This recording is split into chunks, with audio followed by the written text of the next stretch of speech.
Hello. Check. Okay, can you hear us now? Sharad's come all the way from Tokyo, so I think we should give him a bigger round of applause. Let's welcome the Thank you. speaker for the Thank you. session. Thank you very much, Sharad. I believe this is your first time at the India Mobile Congress. Yes, it So, is. so take us through your experience so far. We've had some power-packed sessions by the Prime Minister of India, Mr. Modi, as well as the Telecom Minister, Jyotiraditya Scindia, who have set the bar really high as far as India's telecom ambitions are concerned, as far as its digital ambitions are concerned. But what are your own takeaways as someone who's seen this evolve from Tokyo? So first of all, thank you for arranging this. Yes, it is my first time at IMC India. We are very regular at MWC or even in China, but this is first time here in India, and it was amazing. First of all, the energy that I see, and with me was Mickey also, and he said the energy that is seen here is outstanding. And then with Modi ji and Sindhya ji, the announcement that they did is very good, especially around the 4Ds that he mentioned. Right. In fact, I think Sindhya had an acronym for it where he said design in India, solve for India, and scale for the world. Yes. Apart from that, that was one, and I forgot all the 4Ds, but he mentioned 4Ds also. Right. Yeah, Right. design, delivery, and two more Ds.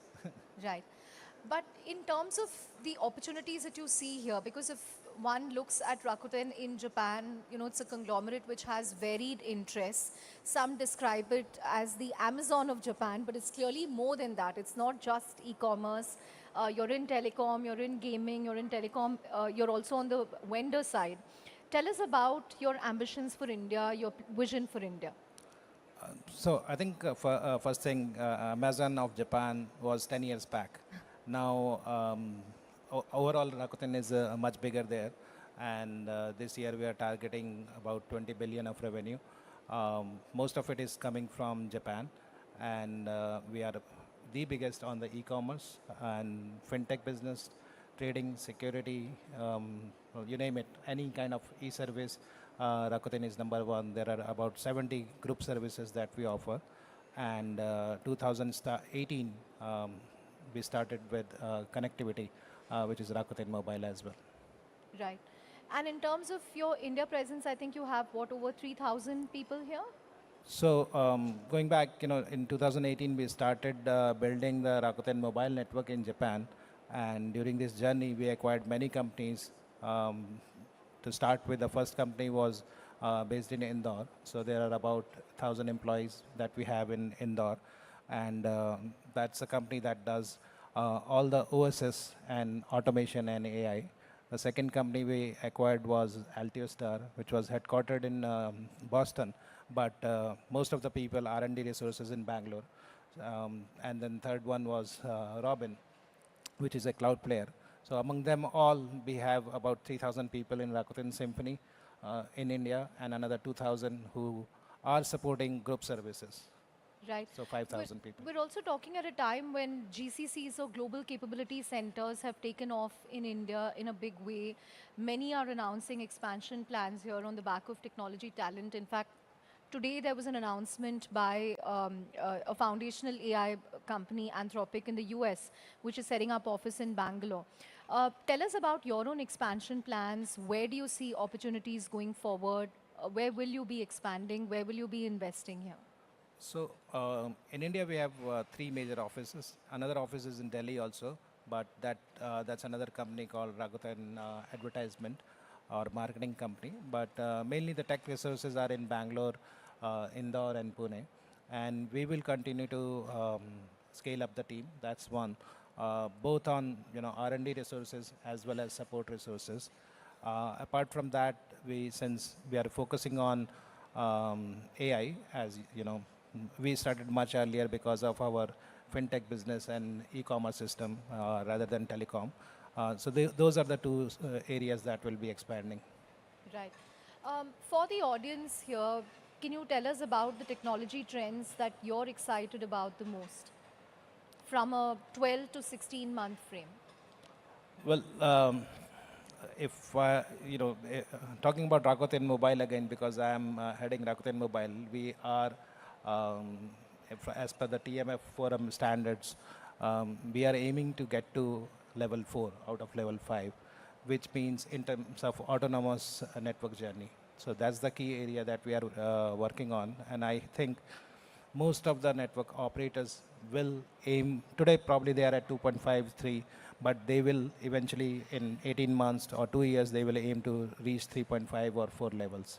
That's one. Second, we discussed today also about data monetization. So Yeah. network operators will focus on data monetization, be it through network, things like network slicing, or using the data within the GDPR policies to monetize that. So those two things will be key. Right. The minister today also spoke a lot about 6G and the potential that he sees there. He said that India was behind the world on 4G. We are with the world on 5G, and we will be ahead on 6G. And we also saw a couple of demos around how AI will be a big part of 6G. Tell us about your own plans then. Yeah, he correctly mentioned, 4G. I was involved in 4G deployment here before moving to Japan. But yes, 4G we were delayed, 5G almost on time. And the way things are progressing in India, India will be ahead of others in 6G. When it about our plan, we are investing. We have 4G, 5G capability in terms of Rakuten mobile network, and also when it comes to as Symphony providing this software to others. We are part of the 6G alliance, and we are focusing on three aspects to it. One is by default it will be hardware software disaggregation, so it will be all ORAN based. Second is cloudification. It will be all cloud based, Kubernetes based. And third is AI by in the product, not for the product. So this product will by default will be built with AI, which is kind of different from AI for the product or AI product. Right. You're also working with Tejas Networks for some of that. Can you tell us about what the relationship will be between you and Tejas?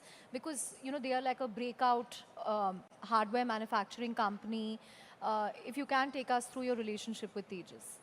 So as Symphony, we are a software platform provider. We don't manufacture or we don't design or invest into hardware. And we have globally, we have many operators. And this year we also announced our partnership with Tejas, where we'll be using their hardware and our software. When I say software, mainly DU and CU, and take it to market, both in India and globally. Right. When do you see that happening? If you can take us through your GTM plans on that front, will BSNL perhaps be one of the first So ones? right now we are doing IoT, and soon we may be starting doing a POC here in India, and if all goes well, even in Japan. Right. Every day we read about how AI is impacting multiple sectors. As someone who's part of Rakuten Symphony, can you take us through what kind of impact it's had so far? Where are you using AI in the organization currently? As I mentioned, AI for us, for Rakuten as a group, we started long back because without AI in commerce or in fintech business, telecom is delayed. If you look at AI for globally, Yeah. but commerce and fintech and insurance, they started way back using AI. When for us, for Rakuten Mobile, what we see is or not just Rakuten Mobile, but all telecom operators, customer support and operational efficiencies are the two key main areas within the network side. But when it comes to for us, we are also giving it to our customers. So for Rakuten Mobile, any customer who joins, we give kind of chat GPT for free. Right. In fact, I wanted to come to the customer support and efficiencies. Is that already happening in a big way? What impact is it having on job creation, employment?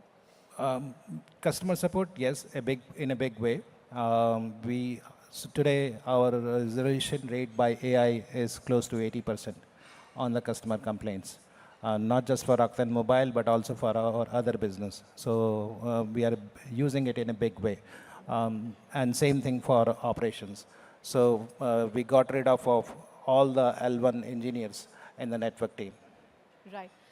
One area that you've also been bullish as a company is, building out the first fully virtualized cloud native open radio access network. If you can take us through the challenges, the key outcomes, and the learnings that are relevant from an India lens. So it's already done, right? When we started 2018, this virtualization and disaggregation, cloudification were the key pillars along with security. So that's already done, and we have proven at scale. Today we have more than 400,000 cells in Japan working on this technology, and same thing as Rakuten Symphony we have deployed in Germany. So if you think about it, um, I think Japan and Germany are one of the most conscious market when it comes to quality, right? So the technology is well proven. We have seen the cost benefits both on capex and opex, and now it's about scaling.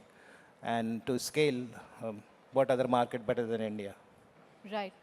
I also want to understand from you, Sharad. Many people in AI talk about how it's going to fundamentally reshape industries, reshape user UI, UX as we know it today. For example, OpenAI rolled out an e-commerce feature last week, which will completely change the way we shop. While you highlighted how AI is reshaping customer support, efficiencies, how do you think the future of telephony, voice will change because of AI in terms of how people will interact with it as a form factor? I think there are various discussions going on. Some people say that there will be no app on your phone, right? It could be just single one app or just voice commands. So you can do you can just say the agent, okay, buy me this thing, if it isn't within this price, and the agent will go and buy, right? That's one way of thinking. But what we are targeting in short term is how can we customize and personalize using AI? So how can we use AI or these GPUs at edge to personalize things? And for that, and that's one of the ways how we can monetize the the data from the mobile network, because mobile network has a lot of data. As group we have more than 200 attributes that we know about our customers, because we have the transaction data, we have the geolocation data, we have deep packet inspection data, we know which site our customers are going. But all this has to be within privacy. As long as the data is secured and segmented and not used to personally target, we can use GPUs for ads. How far are we from this world where we will have just one app on our phone which will listen to all our commands and do whatever we want? Last week I looked at one phone which has nothing. By when do you see yourself, or by when do you see Rakuten rolling this out in terms of agents that will power phones? I think it will take a couple of years, at least in developed markets, because if you look at even and I won't say Japan is developed, overall developed market, but because of the aged population, still people are using feature phones. So there is huge feature phones still used by people who are 70 plus. So this will take some time. Do you think India is a market that will quickly adapt to Yes, this technology? yes, because of the segment and the Demographic? demography and as I said, energy and skill. Right. In terms of what else India needs to do in terms of the ease of doing business, attracting foreign investment, where do you think the gap lies? Where do you think more needs to be done? I think if you ask me, I looked at the startup presentations which were done today. So it's going in the right track. But just a week back, I was in China, and for good or bad reasons, the amount of development that you see in China in terms of GPUs, because they had no choice, they had to develop their own thing. So today, as of now, I haven't seen any Indian companies developing GPUs. So in terms of this, the importance of sovereignty that this carries, Yeah. that's going to become So important. good to see that people have started working on chipsets and software side also, but I haven't seen yet. Maybe I'll visit some of the booths and see if anybody is working on GPUs. Right. Um, Take us through your own journey. What has it been like moving to Tokyo in 2018, working as a global leader of Indian origin in a Japanese conglomerate? Because the outside perception is culturally, Japanese companies are very different. How did you adapt, and how has the journey been for you? I mean, personally, I've worked in Australia, Thailand, Singapore, um, US for 5 years, and Europe and UK. Japan was very different when I went there, and I had no plans that I'll stay more than few years, but it's already more than 7 years. And on day one itself, I moved with my family. My son was in US, daughter was in 10th grade, and I moved her, when she was in 10th. It was very difficult, but we did that, and but all good. And when it comes to about language, I still don't speak Japanese or understand, because in 2013, Mickey decided to change official language as English. So that Of was a big Rakuten thing. to English. Yes. So in Rakuten, all official meetings are in English. So my team, 70% of them are non-Japanese. Right. And when you look at India from Japan, what excites you in terms of the technology advancements in the last decade? Because we've seen huge surge in the number of internet users. We've seen a lot of leapfrog when it comes to digital payments. India directly leapfrog from cash to UPI and QR code, with many people not taking to cards at all. Yeah. But what excites you and what else needs to be done? The GPUs is one part. I think we still don't have an India-made foundational model, so to speak. But what excites you, and what more needs to be done? I think in recent years, on the technology front, it's in the right direction, be it, as you mentioned about the UPI and other things. But um, and also, good part, if you look at all the other industries, be it infrastructure, it's growing, all the airports are better, but there are few things still lagging. One of them, technology side, I already said. And second is, probably this is changing, but the investment by big groups into startups or taking the challenge. You see startups growing, right? And government in funding, or they get some funding, but the big players are not funding these startups. That's slightly In terms of different. the conglomerates, Yes, they are not putting in enough investment in startups into and deep tech, startups. Yeah. which they can do with the They, kind of cash yeah. balance they have. Yes. Got it. Um, for you, as we wind up this session, what is Rakuten's focus in India going to be for the next year? What can we look forward to? I think we committed about 100 million investment in this year, and we are evaluating if things which are not latency sensitive, if we can put the data center here. How many jobs will this translate to? See, jobs is separate, because data center doesn't need many, resources.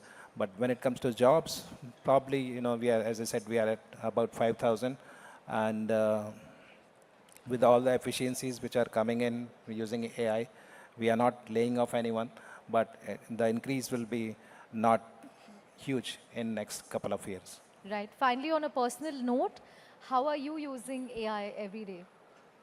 We have Rakuten AI, our own AI, and I have the application. So, in fact, last week all the group, all the board members, all that top 50 people, were asked to create a code using mobile data to display, right? And we use Cloudy, and it was done in less than 15 minutes. I don't know, I'm not a coder, but we were able to, each one of us were able to code and put the, without knowing any language, do the HTML.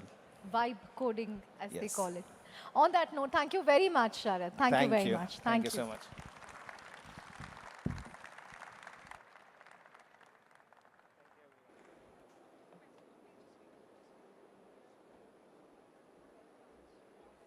I thank both of you for a great fireside chat. I request Ms. Chandra to kindly present the memento to Mr. Sharad Srivastava.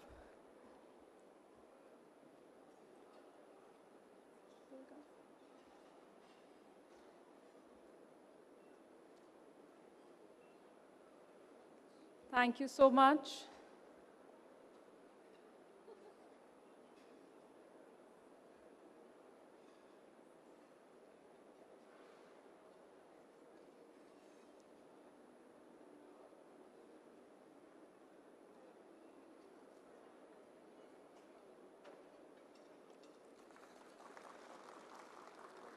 Thank you so much.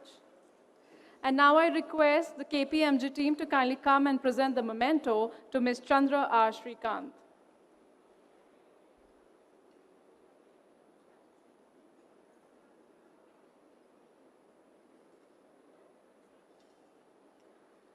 Thank you so much, ma'am, for being here with us. Thank you. Ladies and gentlemen, we'll take a quick 10 minutes break, then we have a great industry keynotes coming up next. Thank you.